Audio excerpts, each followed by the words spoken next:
आपण जाऊ.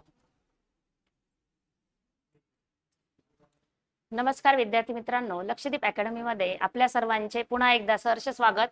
आजचा आपला चालू घडामोडीचा बघा पुढचा प्रश्न आहे. 2026 मध्ये कॉमनवेल्थ दिवस कधी साजरा करण्यात आला? आपल्याला दिनविशेषवर हमखास प्रश्न विचारला जातो, पण हा थोडा वेगळा विचारलाय बघा. कॉमनवेल्थ दिवस विचारलेला आहे. जसं आपण म्हणतो की प्रजासत्ताक दिन, स्वातंत्र्य दिन किंवा अहिंसा दिन, हुतात्मा दिन, पण इथे कोणता दिवस विचारलाय? कॉमनवेल्थ दिवस विचारलाय. आणि आपल्याला साल पण विचारलंय 2026 मधलं. कधी साजरा करण्यात आला? 5 मार्च, 10 मार्च, 9 मार्च की 8 मार्च? तर या प्रश्नाचं उत्तर आहे पर्याय क्रमांक 3, 9 मार्चला कॉमनवेल्थ दिवस साजरा करण्यात आला 2026 ला. नेक्स्ट, बिमस्टेक युवा व्यावसायिक देवाणघेवाण कार्यक्रम कोणत्या राज्यात सुरू झाला? आपल्याला राज्याचं नाव विचारलंय. बिमस्टेक युवा व्यावसायिक देवाणघेवाण कार्यक्रम गुजरात, महाराष्ट्र, कर्नाटक आणि केरळ. तर या प्रश्नाचं उत्तर आहे पर्याय क्रमांक 2. हा प्रोग्राम सुरू झाला, कार्यक्रम सुरू झाला आपल्या महाराष्ट्रामध्ये.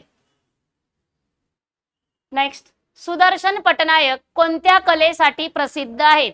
जी आपली आता 2026-27 जनगणना होणार आहे, बरोबर. ब्रँड अँबॅसेडर म्हणून कोणाची नियुक्ती करण्यात आलेली आहे? सुदर्शन पटनायक. पण त्यांचे कोणत्या कलेसाठी प्रसिद्ध आहे हे विचारलंय.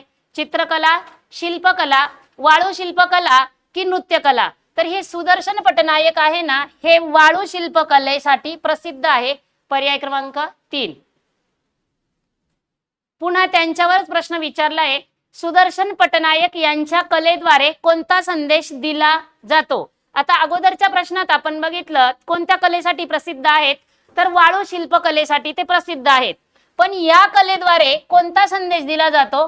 मनोरंजन, राजकीय प्रचार, सामाजिक संदेश की क्रीडा प्रचार? तर याचं उत्तर आहे त्यांच्या वाळू शिल्पकलेमधनं सामाजिक संदेश दिला जातो. कोणाची कला आहे ही? सुदर्शन पटनायक. नेक्स्ट, पुन्हा त्यांच्यावरच आधारित प्रश्न आहे की सुदर्शन पटनायक यांना कोणता राष्ट्रीय सन्मान मिळालेला आहे? पर्याय दिले आहेत भारतरत्न, पद्मविभूषण, पद्मश्री आणि पद्मभूषण. आता बघा, जो पहिला क्रमांक आहे भारतरत्न, हा भारतातला सर्वोच्च बहुमानाचा पुरस्कार आहे. कोणता? भारतरत्न. जसं महाराष्ट्रामध्ये महाराष्ट्र भूषण पुरस्कार असतो, भारतामध्ये भारतरत्न आहे. आणि जगातला म्हटलं तर आपण नोबेल पुरस्कार आहे, बरोबर. तर इथे सुदर्शन पटनायक यांना कोणता सन्मान मिळाला आहे? तर त्यांना मिळाला आहे पद्मश्री पुरस्कार. आता आपले 25 जानेवारीला काय केले जातात? पद्म पुरस्कार जाहीर केले जातात. ते मग 3 गटांमध्ये 3 प्रकारचे असतात. एक असतो पद्मविभूषण, एक असतो पद्मभूषण आणि तिसरा असतो पद्मश्री पुरस्कार. पद्म पुरस्कारांचे 3 भाग: पद्मविभूषण, पद्मश्री आणि पद्मभूषण. तर सुदर्शन पटनायक यांना मिळाला आहे पद्मश्री पुरस्कार सन्मान. चौथी महिला महाराष्ट्र केसरी स्पर्धा कोठे आयोजित करण्यात आली होती? ह्या वर्षीच्या प्रत्येक परीक्षेला, सरळ सेवा असो, पोलीस भरती असो, तलाठी परीक्षा असो, आपल्याला ह्या महाराष्ट्र केसरी कुस्ती स्पर्धा पण कोणत्या? महिलांच्या आहे. ह्याच्यावर प्रश्न हमखास विचारला जाणार. अलीकडेच आपण बघितलंय की पुरुष केसरी स्पर्धा पण पार पडल्या. त्याच्यामध्ये विजयी हर्षवर्धन सदगीर आहे, उपविजेता महेंद्र गायकवाड आहे. पण इथे चौथी महिला महाराष्ट्र केसरी स्पर्धा कोठे आयोजित करण्यात आली होती? तर ती करण्यात आली होती सोलापूर या ठिकाणी.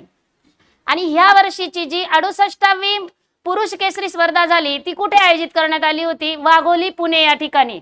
आणि महिला सोलापूर या ठिकाणी आयोजित करण्यात आलेली. अजून एक प्रश्न त्याविषयी सांगायचा की या स्पर्धेमध्ये विजयी कोण ठरलं? तर अमृता पुजारी ही विजयी ठरली. महिला महाराष्ट्र केसरी स्पर्धा जिंकली, चौथी महिला महाराष्ट्र केसरी. पण उपविजेता विचारलं जातं तर वेदिका सासने ह्या उपविजेती ठरल्या. विजयपथ सिंगानिया यांचे नुकतेच निधन झाले. ते कोणत्या ग्रुपचे माजी चेअरमन होते? हा अलीकडे सध्याचा चर्चेचा विषय बघा. टाटा ग्रुप, रिलायन्स ग्रुप की रेमंड ग्रुप, बिर्ला ग्रुप? तर ते कोणत्या ग्रुपचे माजी चेअरमन होते? तर रेमंड ग्रुप. 2027च्या डिजिटल जनगणनेचा पहिला टप्पा कधीपासून सुरू होत आहे? आपल्याला माहिती आहे की दर 10 वर्षांनी जनगणना ही केली जाते. पण 2021ला जी जनगणना होणार होती ती कोविड-19 मुळे रद्द करण्यात आली. तर ती आता 2027 मध्ये पहिला टप्पा कधीपासून सुरू होत आहे? 1 जानेवारी 2026, 1 मार्च 2026, 1 एप्रिल 2026 की 1 जून 2026? तर याचं उत्तर आहे 1 एप्रिल 2026 पासून हा टप्पा सुरू होत आहे. कोणत्या रेल्वे प्रशासनाने मराठी भाषेचा पर्याय वगळल्यामुळे भरती जाहिरात रद्द केली? बघा, रेल्वे प्रशासनामध्ये मराठी भाषेचा पर्याय आहे, पण तो काय केला? वगळला, म्हणजे रद्द, कॅन्सल करण्यात आला. तर त्यांनी परीक्षा भरतीच काय केली? रद्द करण्यात आली. तर ती कोणत्या विभागामध्ये? बघा, मध्य रेल्वे, दक्षिण रेल्वे, पश्चिम रेल्वे की उत्तर रेल्वे? तर या प्रश्नाचं उत्तर आहे पर्याय क्रमांक 1, मध्य रेल्वे प्रशासनाने मराठी भाषेचा पर्याय वगळल्यामुळे भरती जाहिरात रद्द केली. हाही आपला परीक्षेच्या दृष्टीने महत्वाचा प्रश्न आहे. नेक्स्ट, भारत सरकारने नक्षलवाद पूर्णपणे नष्ट करण्याचे उद्दिष्ट कोणत्या तारखेपर्यंत ठेवले आहे? 31 मार्च 2026, 15 ऑगस्ट 2026, 31 डिसेंबर 2025 की 1 जानेवारी 2027? बघा, आता हा सध्याचा प्रश्न म्हटल्यानंतर आपल्याला हा तिसरा ऑप्शन तर कॅन्सल होतोय, कारण 2025 आहे. कधी कधी जेव्हा आपल्याला आन्सर येत नाही ना, ऑप्शन खोडण्याचा प्रयत्न करायचा. आता इथे 31 मार्च 2026 दिले, 15 ऑगस्ट 2026 की 1 जानेवारी 2027? तर या तिघांपैकी अचूक उत्तर आहे पर्याय क्रमांक 1, 31 मार्च 2026. कोणत्या देशात अलीकडेच 5.0 रिश्टर स्केल तीव्रतेचा भूकंप झाला? बघा, भूकंपाची तीव्रता कशामध्ये मोजली जाते? हाही प्रश्न आपल्याला विचारला जातो. तर ती कशामध्ये मोजली जाते? रिश्टर स्केल मध्ये मोजली जाते. चीन, जपान, इंडोनेशिया आणि फिलिपाईन्स. तर अलीकडेच 5.0 रिश्टर स्केलचा भूकंप जपानमध्ये झाला आहे. 2011च्या क्रिकेट विश्वचषक विजयाला 2026 मध्ये किती वर्ष पूर्ण झाली आहेत? किती साधा सोपा प्रश्न आहे, पण काउंटिंग करताना काही जण काय करतात? 2011 आहे ना, लगेच 2011 पासूनच काउंटिंग सुरू करतात. मग 2011 पण धरतात, 12 पण धरतात आणि 26 पण धरतात. पण प्रश्न काय विचारलाय आपल्याला? 2011च्या क्रिकेट विश्वचषक विजयाला 2026 मध्ये किती वर्ष पूर्ण झाली? तर याचं उत्तर आहे पर्याय क्रमांक 3, 15 वर्ष पूर्ण झाली. नाहीतर काही जणांचं किती आकडा येईल? 16 आकडा येऊ शकतो इथे, पण ऑप्शन मध्ये दिलेलं नाहीये. तर याचं उत्तर आहे पर्याय क्रमांक 3, 15 वर्ष. कारण 2011ला मिळालाय तर 1 वर्ष कधी होणार? 2012ला. आणि मग ती काउंटिंग तुम्हाला पुढे कंटिन्यू करायची. तर 2026ला काय आन्सर येतंय तुमचा? 15 वर्ष. देशातील पहिली बालस्नेही ग्रामपंचायत कोणती ठरली आहे? बघा, ग्रामपंचायतीचं नाव व्यवस्थित लक्षात ठेवा. बालस्नेही ग्रामपंचायत कोणती ठरली? हिवरे बाजार अहमदनगर, इटगावा भंडारा, राळेगण सिद्धी अहमदनगर, पाटोदा छत्रपती संभाजीनगर. आता छत्रपती संभाजीनगर हे नाव बदलून कोणत्या याचं ठेवण्यात आलेलं होतं? हेही आपल्याला प्रश्न विचारला जातो की औरंगाबादचं नाव बदलून काय ठेवण्यात आलंय? छत्रपती संभाजीनगर. आणि अहमदनगरचं नाव बदलून काय ठेवण्यात आलेलं आहे? तर अहिल्यानगर. या प्रश्नाचं उत्तर आहे पर्याय क्रमांक 2, इटगाव भंडारा. मत्स्य उत्पादनात भारताचा जगात कितवा क्रमांक लागतो? पहिला, दुसरा, तिसरा की चौथा? तर या प्रश्नाचं उत्तर आहे पर्याय क्रमांक 2, भारताचा मत्स्य उत्पादनात जगात दुसरा क्रमांक लागतो. प्रश्न लक्षात ठेवायचा आहे आपल्याला, महाराष्ट्राचं विचारलंय, भारताचं विचारलंय की जगाचं विचारलंय? तर इथे जगात कितवा क्रमांक आहे? तर तो दुसरा. कोकण विभागीय आयुक्तपदी कोणाची नियुक्ती करण्यात आली आहे?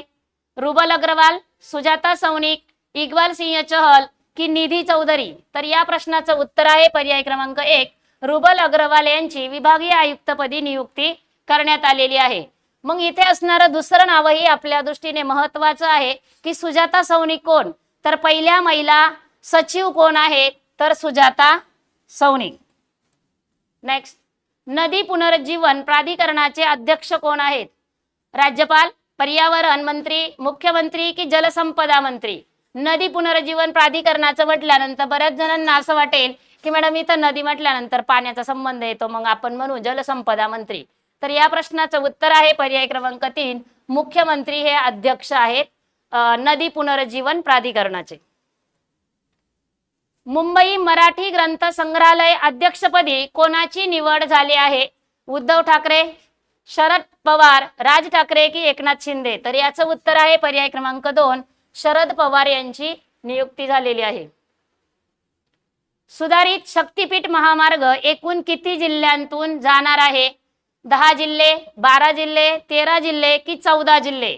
तर याचं उत्तर आहे सुधारित शक्तीपीठ महामार्ग हा एकूण 13 जिल्ह्यांमधनं जाणार आहे.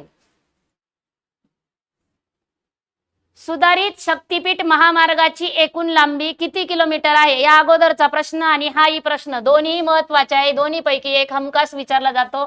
शक्तीपीठ महामार्गाची एकूण लांबी 701 किलोमीटर, 800 किलोमीटर, 856.7 किलोमीटर की 900 किलोमीटर? तर या प्रश्नाचं उत्तर आहे पर्याय क्रमांक 3, 856.7 किलोमीटर.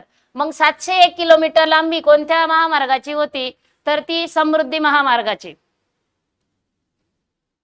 टाइड्स ऑफ टाइम या पुस्तकाच्या लेखिका कोण आहेत? सुधा मूर्ती, अरुंधती रॉय, ट्विंकल खन्ना की प्रियंका चोप्रा? तर टाइड्स ऑफ टाइम या पुस्तकाच्या लेखिका आहेत पर्याय क्रमांक 1 सुधा मूर्ती. न्यूजवीकच्या वर्ल्ड बेस्ट हॉस्पिटलच्या यादीत सलग 7व्या वर्षी स्थान मिळवणारं भारतातील रुग्णालय कोणतं? बघा न्यूजवीकचा जे अहवाल आहे तर वर्ल्ड बेस्ट हॉस्पिटलमध्ये भारतातील एका रुग्णालयाने सलग 7व्या वर्षी स्थान मिळवलं आहे. मग ते हॉस्पिटल कोणतं? AIIMS Delhi, Kokilaben Dhirubhai Ambani hospital Mumbai, Apollo hospital Chennai आणि फोर्टिस हॉस्पिटल गुरगाव. तर या 4 पैकी आपल्या प्रश्नाचं उत्तर आहे पर्याय क्रमांक 2 कोकिलाबेन धीरूभाई अंबानी हॉस्पिटल मुंबई. याने सलग 7व्या वर्षी स्थान मिळवलेलं आहे वर्ल्ड बेस्ट हॉस्पिटल्स मध्ये. रस्ते अपघात आणि मृत्यूंच्या संख्येत भारतामध्ये महाराष्ट्र कितव्या क्रमांकावर आहे? बघा रस्त्यांचा अपघात आणि त्यात होणाऱ्या मृत्यूच्या संख्येमध्ये आपल्या महाराष्ट्राचा क्रमांक विचारलाय. पहिला, दुसऱ्या, तिसऱ्या की चौथ्या? तर या प्रश्नाचं उत्तर आहे पर्याय क्रमांक 3 महाराष्ट्र कितव्या क्रमांकावर आहे? तर 3ऱ्या क्रमांकावर आहे. होमूरची सामुद्रध्वनी खालीलपैकी कोणत्या 2 आखातांना जोडते? हाही प्रश्न व्हेरी IMP ह्या वर्षी पूर्ण वर्षभर हा प्रश्न फिरणार प्रत्येक परीक्षेला. पर्शियन आखात आणि ओमानचे आखात, मन्नारचे आखात आणि बंगालचा उपसागर. आता याचा तर काही संबंधच येत नाही, कॅन्सल होतंय. एडनचे आखात आणि तांबडा समुद्र, हे पण उत्तर नाहीये. केमचे आखात आणि अरबी समुद्र, हे पण नाहीये. मग उत्तर काय येतंय आपलं? पर्याय क्रमांक 1 पर्शियन आखात आणि ओमानचे आखात या 2 आखातांना जोडते. दिल्ली सरकारने महिला आणि तृतीयपंथी व्यक्तींच्या सक्षमीकरणासाठी कोणती योजना सुरू केली आहे? पण कोणत्या गटासाठी हे लक्षात ठेवा. महिला आणि तृतीयपंथी व्यक्ती ज्या असेल त्यांच्या सक्षमीकरणासाठी. शक्ती योजना, दुर्गा योजना, लक्ष्मी योजना की प्रगती योजना? तर या प्रश्नाचं उत्तर आहे पर्याय क्रमांक 2 महिला आणि तृतीयपंथी व्यक्तींच्या सक्षमीकरणासाठी कोणत्या सरकारने? असाही प्रश्न विचारला जाऊ शकतो. तेव्हा उत्तर काय येणार?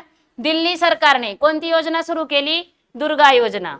कधी कधी असंही होईल दिल्ली सरकारने दुर्गा योजना कोणासाठी चालू केली आहे किंवा सुरू केली आहे? तर महिला आणि तृतीय पंथी व्यक्तींच्या सक्षमीकरणासाठी.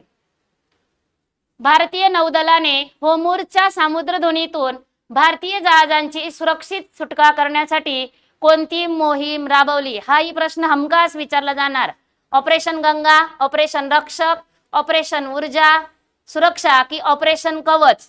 तर बघा आपल्या भारतात बरेच ऑपरेशन राबवले जातात. प्रत्येक जेही काही असेल एखादा प्रोग्राम झाला की त्याच्यानंतर ऑपरेशन असेल, काही हानी झाली ऑपरेशन राबवलं जातं.